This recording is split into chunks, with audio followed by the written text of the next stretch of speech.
A successful brand is a brand that feels like a close friend.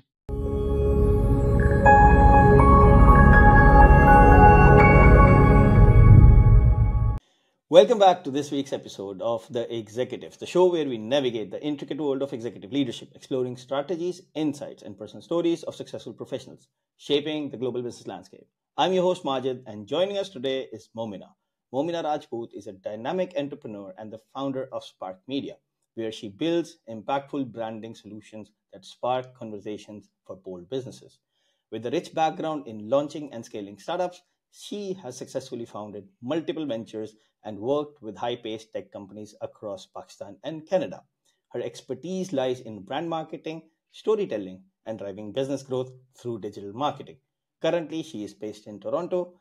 Momina is passionate about creating compelling brand narratives that resonate with audiences.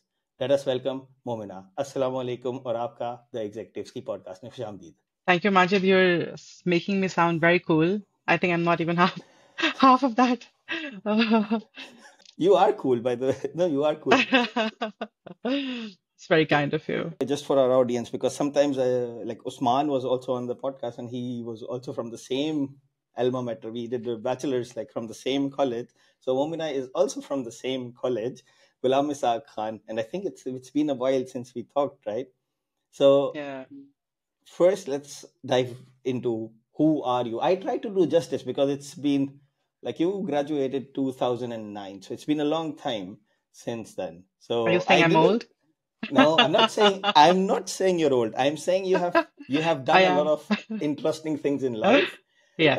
and I would love to learn more because I try to put everything together into 3 or 4 sentences, which is hard for me to justify all Yeah, the I understand. experience. I understand. Yeah. So right after undergrad, where I did the GIK stint for internet engineering, I moved into a very non-engineering kind of a life journey. So the first job, I did work with PTCL for a couple of months. It was just like a sort of a pit stop. But the first real job that I think I did was with Nestle. So that was more of a supply chain career. So worked with them for almost 2.5, 3 years in hardcore supply chain, warehousing and logistics. Nothing close to marketing, nothing close to branding, and nothing close to engineering also. When I was almost nearing the sort of, filled cup point of that tenure, I felt like I need to go for a post grad. So yeah, I ended up going to Europe for a master's in strategy and project management. Honestly, it was more of a traveling experience and get out of jail free card away from Pakistan and your family and just to chill and have lots of fun. It was a great program, very highly rated, and I did really well in it as well. That is a secondary thing, but I had a great time, and not only just traveling, but the exposure was absolutely amazing. Once I finished my postgrad in Europe, it was a three country stop, like a semester each kind of a thing. Moved back to Pakistan, and that's when my kind of technology slash marketing relationship started. So I joined Telenor, worked with them for around 3 years in different roles. Mostly were around communications and change management, and then narrowing towards startups and helping them scale through a startup accelerator program that I launched there in Telenor. It was the first corporate accelerator in Pakistan. From there, I moved on to Kareem. They were then trying to launch and grow their business in KP, which was a very hard province for them to crack. So they launched Peshawar earlier, and it didn't really go as well as planned. So I joined them as their general manager for KP, and then I launched Peshawar, Aptabad, Mardan, Mansehra, and worked with Kareem and helped them grow their business until Peshawar became the fastest growing city trip-wise across all of the Medna region cities, which were 105 or something at that time. I was based out of Islamabad, obviously, because I had to, go to KP quite often. And then got married, met my husband, fell in love, got married to him, moved to Lahore. So when I was in Lahore, I was doing more of a B2B kind of a sales corporate role with Kareem, and I didn't enjoy it. So, and there was no other P&L role or marketing role available in Lahore. They had roles in Karachi, and I couldn't move there at that time. So I bid farewell to Kareem, and that's when I started my own kind of small business where I was trying to give consultancy to startups, right? And I was trying to move into a more training and consulting kind of a role. And very quickly it failed because I thought that I was okay just talking about things and like giving trainings, but I really didn't enjoy it. I had come from a background where I was delivering results. I was either, building programs for a very large telco organization, or I was driving P&L results that were directly hitting the bottom line for a large tech startup that was going to be acquired by another world-class startup, right? By Uber.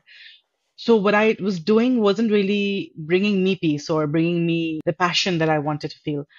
So I quickly sort of killed that. Then there was another opportunity with another organization, did a small stint with them for a year. And then I was expecting my first baby. So I took a year's break and didn't do anything, just chilled out, took care of my daughter, had a great time with her. And then when my daughter turned 1 year old, I realized that I want to build something of my own, and not necessarily a service business, more of a product business. So that's when I started a very sort of a niche boutique e-commerce business for mid-century modern furniture. And it was built in Pakistan, sold in Pakistan, and it grew really well. A couple of things I did right, and we can talk about that later in that business. And I learned a lot from that. Quickly within launching that business, like within a year and a half, were called, we got our immigration to Canada, and we moved to Canada, and that's where the real struggle began, where we had to, sort of discard our years of experience and network and net worth and literally start from scratch. So I did like a job with a tech health startup here, as well as it was a senior marketing manager role, good pay and stuff, but it wasn't fulfilling. So that's when I realized I can't go back to a job. I have to keep on doing my own work. So that's when, within, I think, first 4 months of moving to Canada, I resigned, 5 months. And I knew that I'm good at creating branding narratives for businesses. I'm good at helping them sort of breathe a soul into themselves. And that's where my expertise lies. And I want to sort of really build on that. We can do a product business tomorrow, but immediately as a new immigrant with no investment money, completely bootstrapped, this is something I could really do well. And I was hands-on with it. So I jumped right in. That's how it kind of started. So yeah, that's a little bit about me. I think I gave you quite a holistic context, but I'll let you lead on with the next question. Cool. No, that's before we jump into serious questions, there is the one thing that we say in Pakistan, right? Once an engineer, always an engineer. So I think it also applies to once a founder, always a founder. Once you do your Yeah, own business, you cannot go back. It's really hard. Like I know someone. I think some time back I had the guy from Samsung, senior director. He sold his startup to Samsung, and now he's building something again on the side together, like Samsung is like his full-time gig, but he's doing something because he's like yeah, he has to do something. yeah. But I have an interesting question which is completely random, so what is the one food that you could eat every single day and not get bored from it? Well, I think I'm going to say no food. Okay, probably eggs. Form of the egg will change, but I think I need eggs every day. Yeah, so that's my answer. Interesting. Cool. Cool, but no, that's really different. I was expecting you will say something like biryani or like kadai or No, something, but no. Eggs is a staple food. I mean, you need it for energy. It is great for breakfast. So I know for a fact that I'll end up eating eggs every day at least one meal of the day. I can't promise I'm going to stick to like one type. So I can't pick a type or scrambled or boiled or whatever, poached, but for sure eggs are going to be there daily. no. Mm. That's an interesting choice, by the way. Like interesting choice. Uh, uh, But now we are sitting together today to discuss something I love the whole point of narratives, building brands, and I have the topic of building bold brands, a journey in storytelling and entrepreneurship. Before we dive deep into that, right? Like the first thing what I would love to understand is what inspired you actually to start Spark Media, and what was the basically the driving force behind its creation. just as you said earlier, when you kind of do your own work once, you're really sure that this is what you want to do, especially if it went well. So there were a couple of factors, to be honest. When I moved to Canada, I had a 3-year-old daughter with me, and we were new in the country. We weren't used to doing everything by ourselves, so it was quite an overwhelming experience. from, taking care of cooking and the child and everything in Pakistan. I wasn't used to this kind of lifestyle, to be honest. So my husband and I both were pretty overwhelmed, and we didn't even have enough resources to have two cars. We were new, so one of us had to be on the bus, the other had to have, a very rundown car because you're starting off. And my kid, she was getting sick every second day. So it was a new country, new weather, virals. Our immunity systems weren't used to it. That coupled with the fact that I had to take a lot of holidays because of my daughter getting sick. And I joined this job that I was doing with this tech health company with a lot of vigor and passion. But like within a month, 2 months, I couldn't see eye to eye with one of the founders. She was a very toxic lady. So that and all and I could see her driving the direction of the organization and the people in a certain way, and I couldn't intervene because I wasn't the owner of the business. So I couldn't make her treat people nicely, right? The business direction they were taking was great, right? But like the otherwise, the personal situation was quite mess. So I wanted to make changes in my personal life where I could give due time to my family and to myself, and I could enjoy something with passion. That was the reason that I knew I'm going to start something. And why particularly a marketing agency? Because I could bootstrap it. It wasn't a product business. I didn't need to get into the nitty-gritties of manufacturing, of importing, of understanding, of packaging, and then of testing, and then, rolling out a B2C kind of experience on social media and building an e-commerce business. I could dabble with multiple industries and multiple companies of different sizes through a marketing agency. And then eventually, if I do want to go into a product business, I would know what is my area of passion for a product or what is going to sell, for example, in a product. Passion always never always sells, right? So you have to also pick passion and what's going to sell. Mm-hmm. So in terms of a marketing agency, that was the reason. I mean, I knew I couldn't do a job anymore because I was just done with taking a bus to an office on a cold day. Now we have cars. I mean, life sort of improves once you start working towards it. But even then, I mean, I wanted to have that. I wanted to own my own time. That was the biggest factor that I wanted to just not go if I didn't want to go. And I wanted to be there for my child, and I wanted to be there for myself, to be honest. So owning my own time and really being the master of my life was something that really pushed me into it. And I have to say, it was a new country. We were burning through our savings. My husband had recently gotten a job, and it was maybe on paper not the best time to leave a job and start a business, which wasn't going to give any return for a year, you know. But if I hadn't done it then, if I hadn't taken the leap of faith at that time, I would have been stuck in a job, miserable right now, knowing my personality. I would have hated being in a job. And um, we would have been dependent on that money coming in. So we knew that we didn't have that job money coming in from me, and we had a certain budgeting situation. We managed somehow in that, and then the business grew. So yeah, those were the couple of factors that really pushed me. And I didn't have to think twice, honestly. I just knew it. I knew it. Let's get up and resign. Mm-hmm. I mean, when you launch a startup, right, you have sort of not one but multiple challenges. It's a lot as a especially founder. And then you started it in a new country. I mean, at least in Canada, the language is not a barrier, but because in Germany, when you start a company without Yeah, German, then it's a nightmare. It can go that's utterly right. wrong. So, what was like the biggest challenge you faced being a founder in Canada, and how did you actually overcome that? I would say the biggest challenge was not having a network. So in Pakistan, I was heavily integrated. I'd studied there, though I'd gone for a postgrad abroad. I'd come back to work there. I had a lot of friends and partners and business associates and people I just knew in the industry. So when I was trying to start a business here, I was literally just sending my pitch in random WhatsApp groups, where even like home DIY WhatsApp groups where people are looking for a plumber. I was like, what Spark Media, I can help you, run your business, whatever, market your business. So the hustle here was real. I mean, I've hustled before in my life, but I don't think I've hustled this hard. And hustle is not sustainable, but you need to start somewhere.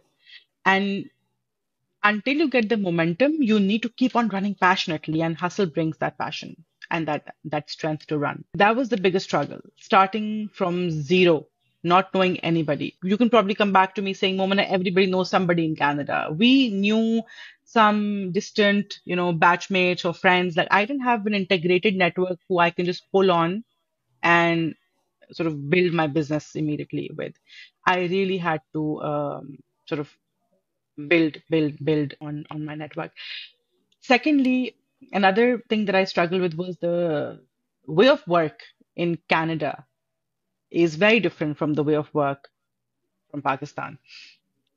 So the kind of marketing that goes there, the kind of social media content that is sort of picked up there, even how it's produced, it's completely different. Even the kind of digital assets that are being consumed are very different. Now they're kind of catching up to the trends here, but I was starting from a very amateur place as Mm. compared to what other businesses were doing here. And I had to really push my learning curve because the catching up time was short and there was a lot of catching up to do. So that was another struggle. Quickly Mm. learning and then implementing, delivering value to clients so that they keep on coming back and they keep on sending referrals to Mm. bring me in the position that I am today, Alhamdulillah. And also, I think you moved during or after COVID, right? There was like also Yeah, like right after COVID, yeah. so that was also like a very hard time because a lot of businesses were like shutting down, and it was like a lot of companies were not even doing any marketing. Like even Penny where pinching. I was working, so they had actually cut down the entire budget for like conferences and so on. So the agency that used to work with us basically had no work from us, like for That's true. almost the whole COVID period, like nothing. I mean, Yeah. they still had people, but it was really really complex. But after the challenges, you see the light at the end of the tunnel, right? So has to be something rewarding, also in the moment of you being an entrepreneur. So what was the most sort of rewarding moment for you? I mean, I would say there are a couple, and each moment becomes more rewarding than the last because you're gaining value and the reward is higher always as you go on with time. But I think the first time I really felt validated or I knew that I've got this is when I closed my first high ticket client. So I'm not going to quote the number, but I was stuck with running after these, miserable realtors for $200. Please, I will do your social media, I will do your three designs, I will do this or that, whatever for your business, and some other very small businesses. And I was fighting tooth and nail for like $200 or $500 a month. And very quickly, I realized, not on my own, but by sort of following the right kind of people on LinkedIn, on Instagram, that you have to believe that you're a high ticket business to actually get a high ticket client. So I started doing that.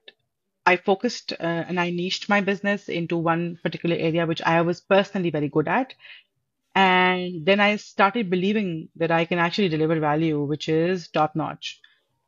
And then I closed a high ticket monthly retainer client on a price tag that I just threw uh, because I knew that my work was worth that price tag, but I was extremely unsure about it getting accepted, and it got accepted. And the value that I delivered was far beyond that price point because I was already very conscious that I may be charging too much, so I have to over deliver. So I over delivered, right? But when I did close that account on that price point, it was a game changer for me. Hmm. I mean, when you're charging high, right, the whole expectations from the people also become really high. Like in Germany, at least, I know it's like people start expecting that, hey, you know what, I paid him 2x what I would pay normally. So I expect at least 4x the result back. And which brings me to my question towards more like building a successful like brand, right? At the end, you are building brand, successful brand. So Mm. how do you tell to people that what is a successful brand and one that fails to actually connect with its audience? A successful brand is a brand that feels like close friend, I would say, you know. I mean, the friend can have any personality, but you want to keep going back to that. A good brand is a brand that is rolling off the tip of your tongue every time you think of any utility that that particular business provides, right? So diapers, Pampers. Everybody calls them Pampers. Even if you buy Huggies, you say, you know what, I need some Pampers. And how do you actually end up building a good brand? The primary thing is foundations. So it's the same as literally giving sort of guidance or coaching to your own children. You know, you have to set a foundation on which you actually grow the values, the personality of that one person. So if you're not getting the basics right, what is the actual personality of the brand that you want to own? Are you a friendly brand? Are you a serious brand? Are you a wise brand? Are you a sort of a funny kind of a joking around, quirky brand?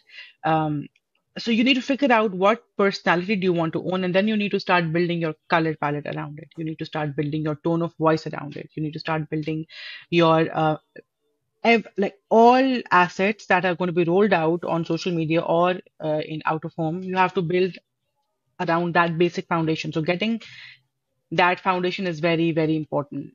And that's why every time a business comes to me saying, Momina, we need a website done, my first question is, do you have a brand guide? And people don't usually end up doing, small businesses or medium businesses don't end up usually having a brand guide.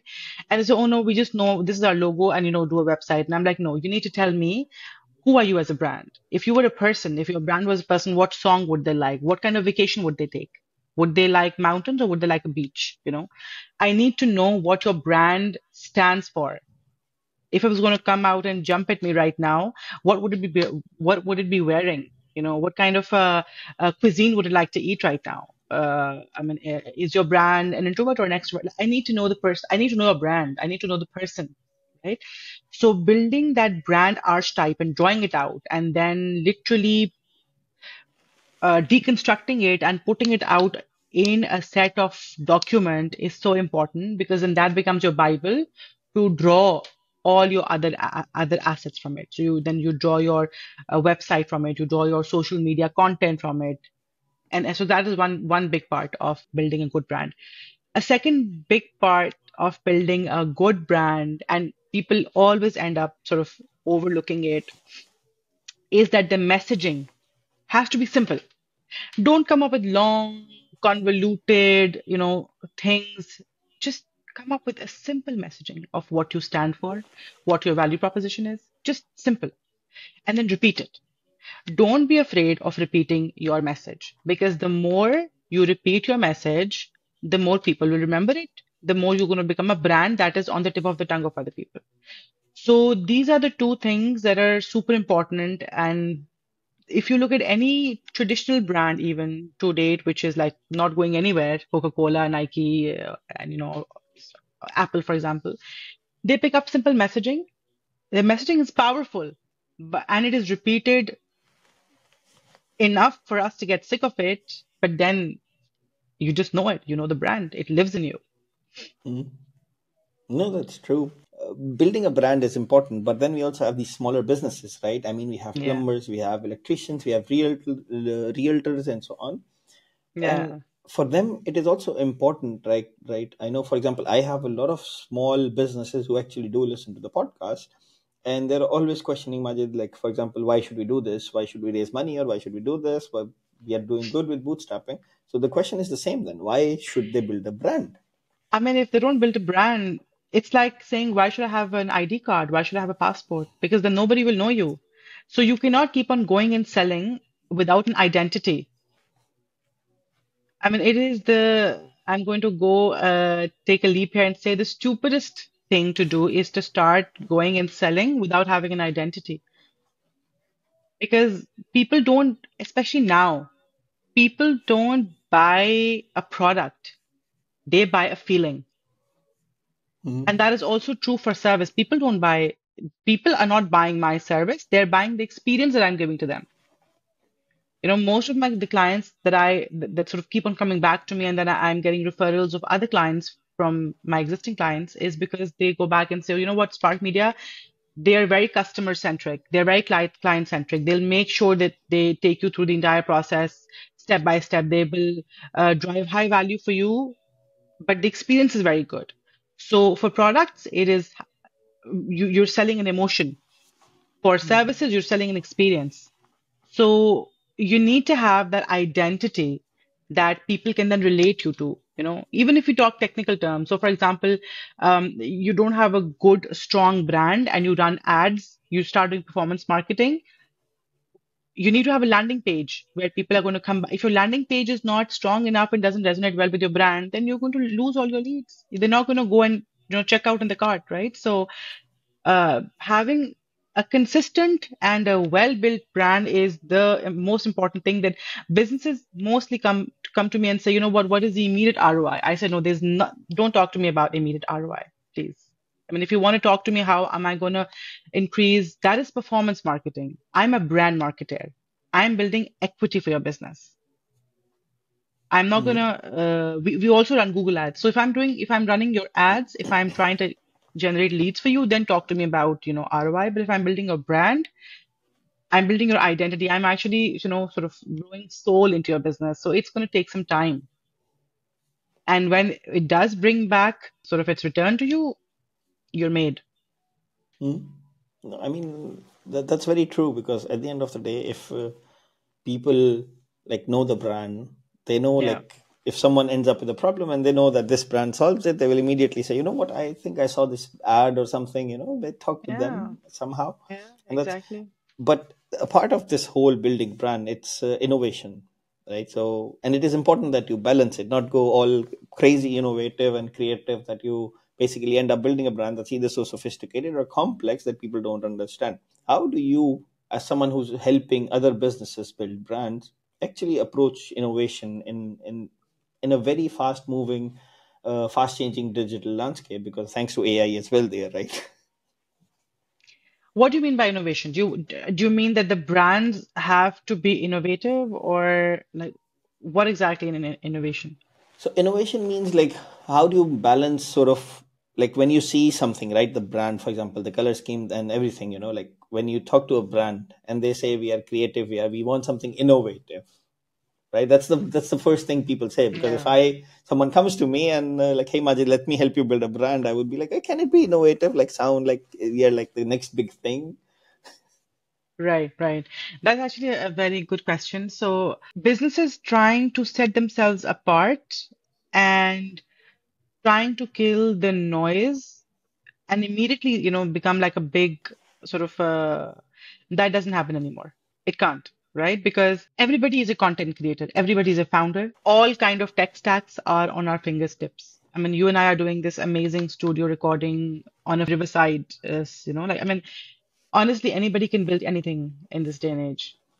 So immediately expecting innovative brand solutions is something I don't want. I'm not interested in. I'm not going to even offer, right? Okay. And if someone asks me for it, I'm going to say, sorry, I'm not the right fit for you. I don't do innovative. I do authentic. I do powerful. I do purposeful. Because when you do authentic and powerful and purposeful for long enough, it becomes innovative. But even when you do like powerful long term, you need to rely on data, and you need to make sure that it's creative, right? So people creative in a way that it's simple, that people remember it. Not Yeah. not something abstract that I mean, when I I mean, come out from the bus, right, I forget. yeah, I understand. So yeah, so that is where market research comes in, right? So we have to then go into market research and understand what is a good brand recall, what is the industry they're operating in, what kind of colors are being played already, in this industry, that if they even these guys pick it, they're not going to be different. And usually what happens is, for example, if a brand has, if so most of the food businesses have red and yellow, sort of colors, and then along comes Taco Bell with a purple color, So it's a very different color. So a purple color is a very different color for a food industry. Most of fast food chains have yellow and red combinations, or either one of the two. So you can actually then do research and understand what is the right color palette for you, what is the right tone of voice for you. You either follow the herd or you try to come up with a new brand identity which does not essentially follow the general industry sort of standard. And then that's how you be innovative. But you also have to be smart about being innovative. You don't want to become irrelevant by being too innovative. So there is a balance, honestly, and it varies case to case. So I can't give you like a one fits all kind of an answer of innovation. It's a very custom based situation. Mm. I mean, and also I think like with an agency like yours, right? So, for example, if I have a startup idea, that can also shape sort of how would I communicate with my potential customers, right? Because I think that that tone also really matters. Like True. like you mentioned before, right? Like, do you want to be a rustic brand, or do you want to be like a fierce brand, or a funny brand, or something? Because, for That's example, if you true. look at ClickUp, I mean, ClickUp is very famous, right? Project Yeah. management app. But if you look at their TikTok, it's the most hilarious content they're churning out. Like, it is literally, they don't talk about their software. They're just song after song, and you would have such a good time even just like Yeah. scrolling through Yeah. them. Yeah. Yeah. And I think this plays a part with the creativity, right? And That's how true. do you suggest that? How should like smaller brands balance creativity? Because not everyone, I mean, everyone can be a content creator, but not everyone has the capacity to be a content creator, or not everyone is supposed to be a content creator. Then you have to hire experts. So small businesses or startups who want to like get known or have a good brand recall by being innovative, as you're giving ClickUp's example. Content is king, was king, and is going to be king because that is what you consume and that is what kind of drives you. So initially, people would be great with just static Instagram images, and then LinkedIn was just very, word oriented, post oriented, and then you moved on to carousels, and then along came these long videos, and then reels, and then shorts. So attention span is decreasing, and videos consumability is increasing. So people who feel like they're not creators and they cannot create content, then they need to turn to people like us who are creators or who are creative and who have creators working with them, and sort of let the experts do the job. I mean, there's no two way about it. Everybody is creating content. Everybody's creating content on social media, on LinkedIn. Now, I do have kind of like I'm not a fan of very short content, but that's where the trend is going. However, I feel there's still a lot of value for slow and long form content. So businesses who are trying to maybe innovate and stand apart from the crowd, they can probably understand what value their business gives. So, for example, they're a project management app. They can do very short entertainment clips as well, and they can do very value driven teaching uh, content as well. It becomes a free library. So people turn to them and go through their content to learn how to do good project management, for example. Right. Mm. So becoming a thought leader in your area, and you don't need to do 30 seconds funny video or a viral reel to do that. You can actually do less content, long form, but content that drives real value. So it is up to the business, what route you want to take. Both can be successful, short and fun, and long and value driven. It's really up to what kind of a brand personality you have, but creating content is a no-brainer. And um, innovation is kind of overrated, honestly. I'm going to again go back and say I don't like this word innovation. It is too, far open. I would say consistency is the right word. Where if you are doing content consistently, I mean, I try to be innovative with my brand, and I haven't posted on my Instagram for ages because I'm so busy in client work. I don't go back and post for my own social media. I'm not consistent. So I'd rather be consistent than innovative because that is going to help me in the long term. That's 100% true. I mean, that's something I got this as advice, when I was like one of my friends, he's more in media, like video production. He said, Majid, Yeah. if you're planning to do podcast, there's only one rule: Do it. consistency. If you're not consistent, YouTube, Spotify, these guys will not understand how do you post. He said you don't need 7 videos a week.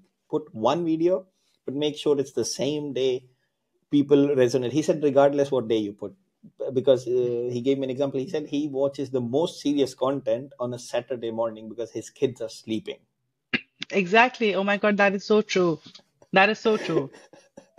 And I was like, My kids are never okay. sleeping, but yeah. But it was good, right? I mean, and he showed me the video that he was watching. He was supposed to watch the next Saturday. It was like it was literally teaching how to write some sort of complex LLM code. So I was like, that's pretty cool. Wow. But now sometimes projects go in a good direction, it's successful, and then sometimes we have these sort of projects that do not go as planned, They but fail they miserably. fail. But now I don't want to talk about the projects that fail, but I would rather talk about one where you realize that it was failing and then you figured out something, because that happens a lot, especially when you're working in marketing and you're working with an agency. Yeah. And that for me is, whenever I am looking for an agency or to work with, I will, this is one of my favorite questions I ask them: tell me a project that you started, did not go as planned, and then you actually fixed it. There are two kinds of problems that arise when you're running a marketing agency. One is let's say the strategy that you thought is going to work doesn't work and the results don't come, right? And that's okay because I am not going to call it a failure. It's experimentation. And then you do it, you learn, you iterate, you fix, and then you implement the correct strategy. Unless, of course, you don't know the work at all and you just mess up and you waste the client's money. That's a separate story. We don't do that. We just dabble in the work we are experts at, and then we deliver that with high value. And the second thing which comes at a cost is communication failure. So a lot of the times, clients or businesses or founders are more sort of annoyed with how they've been dealt with versus the actual result, right? So I can give you that example because, like I said, I don't believe the other thing is a failure. And I do, that is a continuous iterative process where, something is not going to work. You're going to try something else, fix it, implement it, and results will come eventually, right?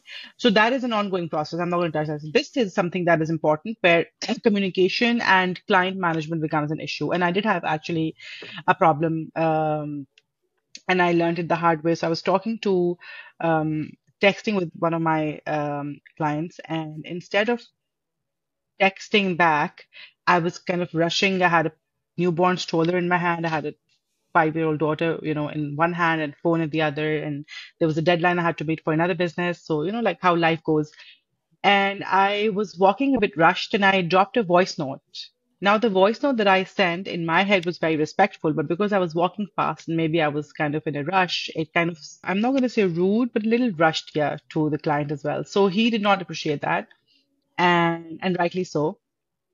And we had kind of a bad experience. The problem he was facing was very small. He felt that problem 5x because the way I handled the situation. So from that experience and how I fixed it was I immediately, I didn't become defensive. I took his feedback, apologized, and then sort of did one or two things on over the top for the business as a bonus or an extra thing to sort of retain the client. And there are long-term partners now. So, but there was a strong key sort of takeaway for me from this episode was that communication makes or breaks your relationship. So, I mean, I had realized that in my marriage, but honestly, these are also mini marriages.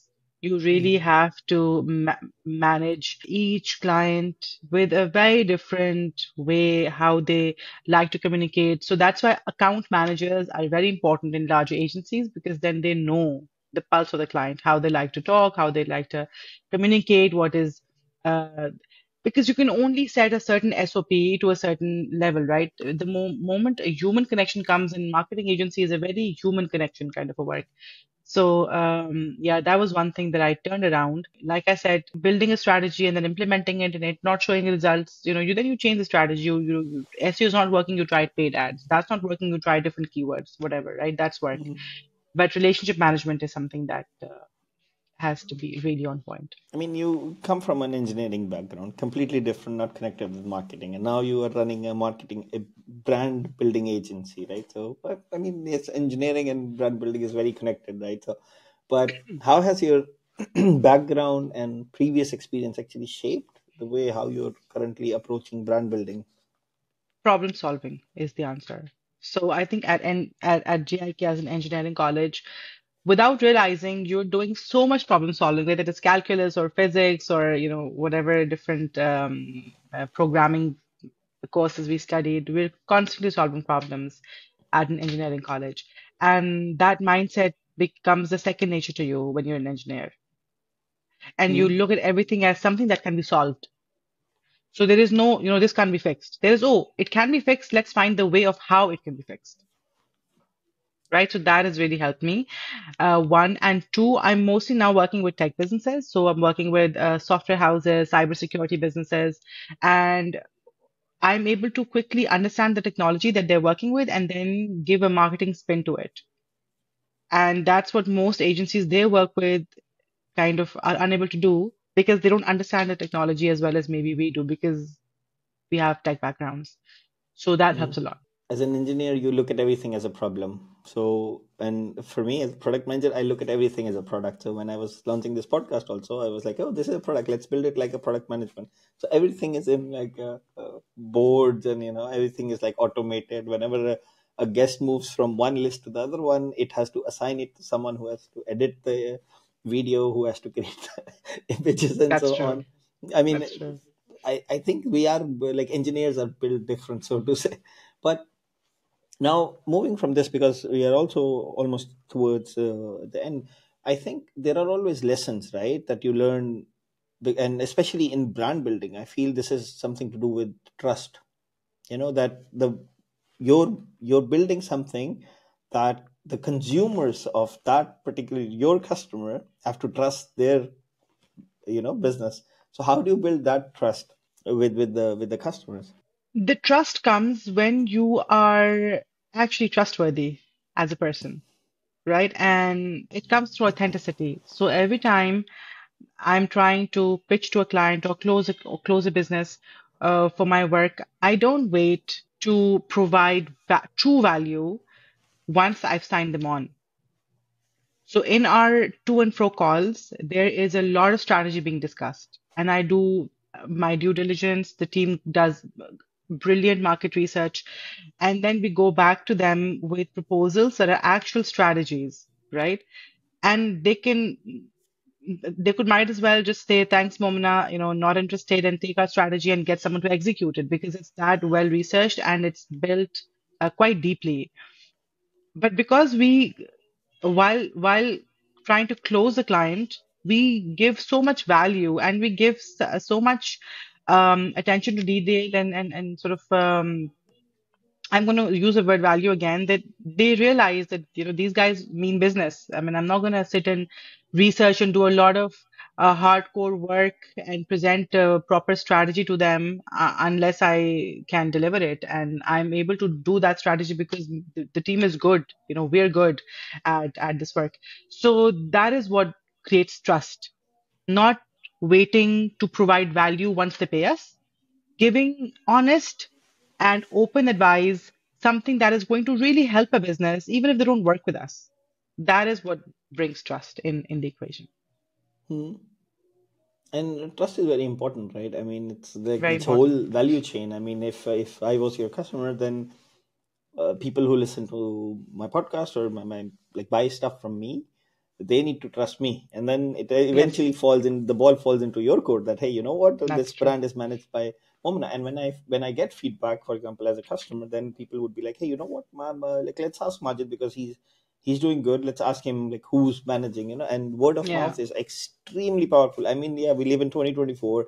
We have all these bots coming in, AI, lead generation, and all that stuff. But word of mouth is by far still the best lead generation completely tool agreed. out there. Completely agreed. We do good work, and honestly, so far I have not run a single ad for Spark Media. We have not done any lead generation activity. We've been working with multiple clients, and they all are coming on referrals because we honestly, I mean, we actually do good work, alhamdulillah, and we're able to sustain that. Now we're at a point as a business where we're building processes and systems, hiring the right team members, scaling the business in a way where we can probably run, ads and do lead gen to create that capacity, fulfill the capacity we're creating actually. But even then, I think any business, it just if someone speaks truly and authentically about your work that it's good or the product that it's good, then other people don't need to. And you can tell if somebody's authentically giving you good feedback or if it's a paid influencer post. You can actually tell. So True. you're right. Influencer post or AI generated. So AI generated. Yeah. I mean, AI has no emotion. It's like, yes, anything you ask AI, amazing, brilliant. Like I even tried AI to. is I actually love AI. AI is amazing at doing these repetitive tasks that take so much of one's time, and you just feed it once and it learns and it delivers very well. So AI, honestly, not on content perspective, but on automation perspective, AI is my best friend. I agree. I agree. I just built something for someone. I think around last year. So he had like 10 people doing everything full time manual, and I saw it. I was like, dude, like, how do these people, like poor people, like I feel bad for them. He's like, Majid, they always Yeah, resign after like 3 months because they get like bored from it. I'm like, yeah, automate this, give them harder tasks, because let them yeah, think they will be happy. yeah. And that's what we did. We literally, the amount of manual work that the same team would have done in 1 year, we achieved that in a month. I Automation, can imagine. just simple Easily, automation. easily imagine. Yeah. And it was like, and actually it was not that the team was upset or something. The team was much happy. They were like, finally, like we don't need to copy paste from here to there and then blah blah blah. I think that's about it. But before we close, I would love that you actually do like an elevator pitch, because I never did that. So let's hear someone who builds brands pitch their own brand. We are in the business of putting soul into your businesses. So if you're looking to get remembered, if you're looking to have a consistent social media online presence, we are the people you should come And that's Spark to. Media. but but thank you so much for joining today. I think this episode was bold, definitely, and I think it says a message out loud, which is you need to think of your business as a brand. Don't just put a business out there. And this was truly great, and like the whole conversation was really insightful. And thank you so much also for sharing. I mean, I caught you off guard twice. One about the food thing, and the second one was about like elevator pitch. But I wish you much success. I hope Thank you, Majid. it really grows to a bigger scale. Inshallah. Inshallah. Is there something that you would like to say as a final closing remark? I really enjoyed my podcast with you, Majid. Very interesting questions. And it's actually my first podcast that I'm doing, and it's with you. So thank you for inviting me. And I had a great time conducting the answers and questions with you. And I look forward to seeing this on different platforms. Hmm? Cool. Thank you so much again, Momina. To our listeners, thank you so much for tuning into the executives this week. If you found this episode valuable, or if you want to connect with Momina or learn more about Spark Media, the links would be mentioned in the description. Don't forget to subscribe and share. Even if you disagree with Momina, share it with like tag her. Feel free. It's okay, because this is supposed to be the whole goal with your network. And until next time, this is Majid signing off.